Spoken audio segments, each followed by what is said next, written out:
Welcome to Car and Classic, and we cordially invite you to join us as we cast our minds back to the early 1970s.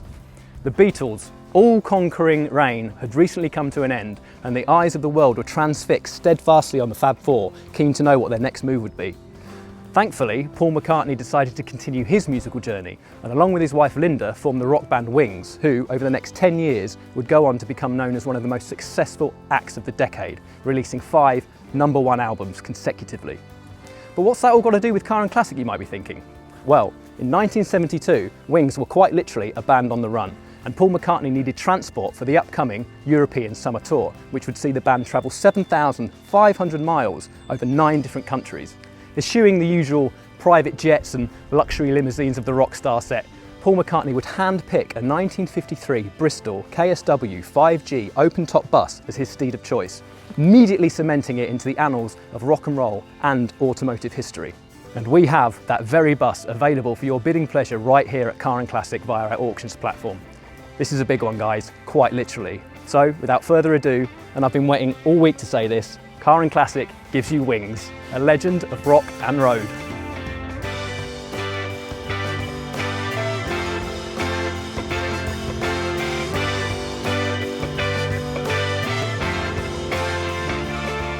Here we are on top of the Wings tour bus, WNO 481, and I'm joined by Pete of Pete and His Bus, who you can find on YouTube. We'll put a link in the description.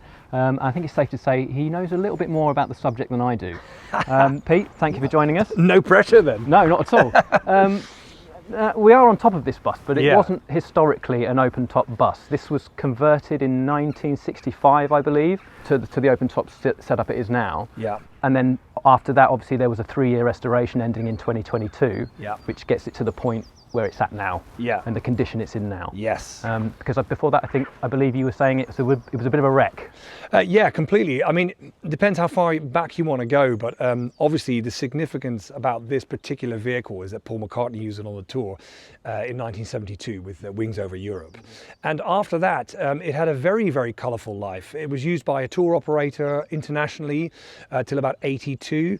And then the bus was really tired at this point. You know, it hadn't had any major restoration work for ages. And so this tour operator called Tricentral, they thought, you know, we need to get rid of some of our old buses, you know, particularly this ain't working, that's not working. So they have this sale in their yard, and a bunch of other smaller time bus operators come by to see if they can pick up any of the old stock. And this chappie called Roger White turns up, and he sees the Oslo blind on the front. Yeah. And he's thinking to himself, why would a Bristol from the 50s have gone to Oslo? It's such a huge distance. So he did a bit of digging, and of course he found out straight away that it was Sir Paul McCartney's tour bus. Mm-hmm. And so it didn't really matter what the bus was like at that point. He went, I'm having this, because I love it. And I totally get it. It's such an interesting piece of history. So he bought it, and then he spent, I think, about 10 years putting it back in the spotlight. He didn't have it painted in the fantastic psychedelic artwork though, which really surprises me, but he had it sort of painted red, but he had bit writing on the side saying this is Paul McCartney's old tour bus. And then it was used for Great British Film rallies, TV bits with Cilla Black. It was used for the BAFTA tribute for Julie Andrews, and used to drive celebrities around. He really managed to put it back in the spotlight. And then in the early 90s, I think his career or his working life was probably coming to an end. Okay. He painted it back to the amazing colour scheme that we've got today, and he took it to a Beatles convention in Holland. And can you imagine driving this to Holland, let alone Oslo, right? And then he took it to the convention as a sort of last hurrah, and then he decided to take the bus to auction a long time ago, but sadly it didn't sell. And that's where the story takes a completely different turn, because it was sort of sold behind closed doors, undisclosed amount, a private sale, and it went to Tenerife. And it was on the island for 24 years. And no restoration work or anything was done to it at any given point. It's probably done it a favour though, really, because if it was in this country for 25 years in this weather. Yeah, Tenerife, is much kinder on its vehicles, but trust me, it was in a massive state. Yeah. And the way it was discovered was really cool, because the guy had it outside of his cafe for a while as like a rock and roll tourist attraction, which, spot on, good marketing, and I'm sure that was a massive, massive success. But then it sort of fell into disrepair, and it didn't look as fresh anymore as he wanted it to. So he put it at the back of his garden because he vowed to never sell it. And the back of his garden happened to be on a Google Street View.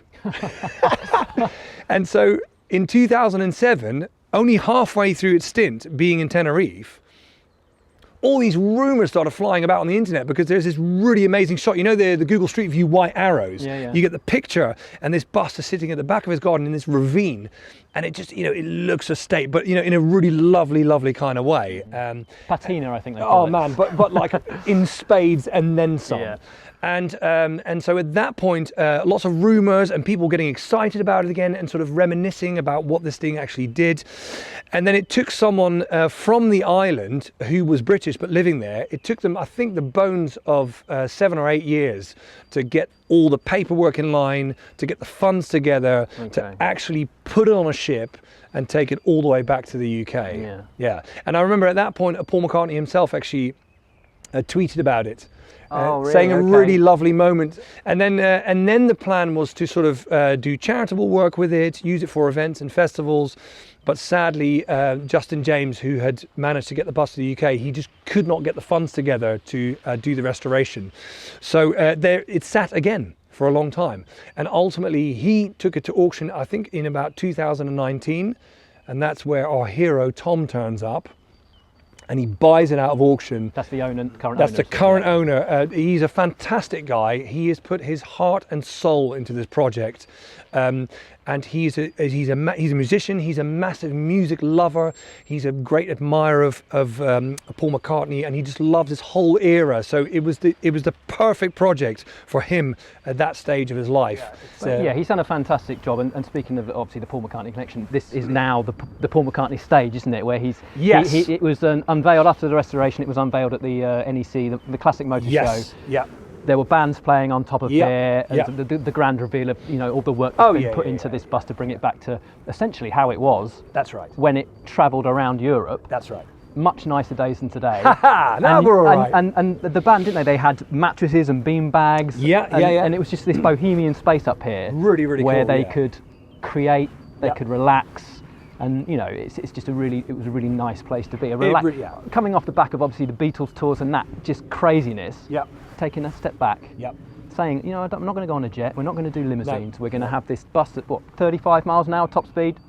About that, and he took his family with him. The bunk beds are downstairs. His wife, kids. There's pictures of him with baby Stella on the bus. Beautiful, really lovely. And actually, a credit to Tom, because he, when you do a restoration of an old vehicle, you kind of often like to put your own stamp on it, but some people do that too much, and then they change what it's all about. Whereas he's managed to turn this into a functional area upstairs as a musical stage with the drop down and the pillars, but he hasn't taken away any of the real essence of what this vehicle is and what it should be. And you've still got that Beatles inspired artwork on the side, the kind of yellow submarine magical mystery tour. And it just evokes that era completely, doesn't it? That's right. And really nice touches like the seats downstairs. He was able to trace the original set of seats that were in it at the time. Oh wow. The upholstery is completely correct. I mean, you could not buy, make or manufacture that today.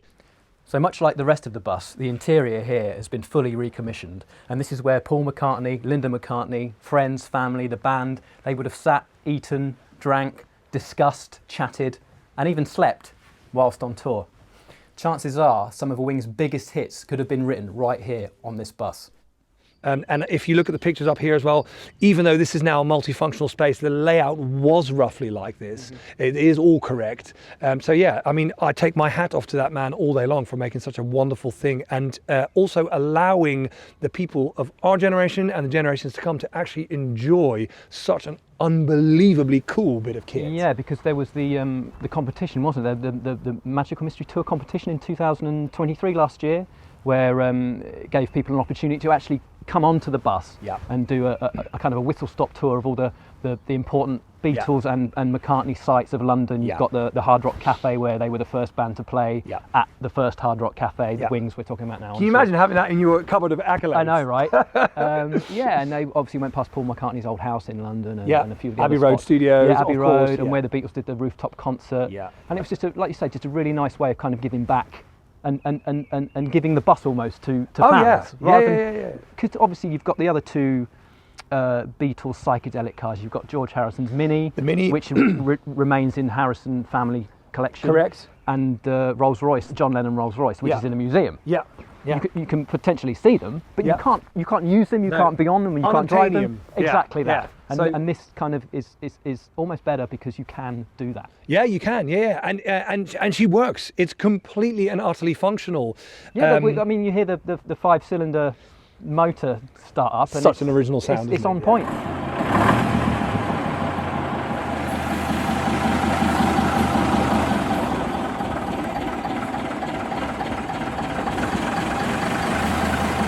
And it sounds fantastic. It looks fantastic. It really does. And yeah. it runs fantastically. And actually, what's also a really cool fact is, of course, Sir Paul McCartney's name and details are all written on the side of the bus. They're all over it. But he actually got written permission from the man himself to have all these decals on there. And it's really cool that he went through the length to do that. And it's also, I think it's the feather in his cap. It's the fact that Sir Paul McCartney went, do you know what? I love this. Yeah. I sign off on this. He's proud of it. It is correct. Yeah. And for Tom, that was the main goal, to get approval. Exactly, and Yeah. that transfers to the new owner. Whoever is the lucky person to buy this will Oh, it does, will of course. transfer Yeah, to yeah, them, yeah. and So they can continue with that. Those rights exist, and everybody involved in this magical story, they've all agreed this is what it is. It's correct. It is, and it's just really cool.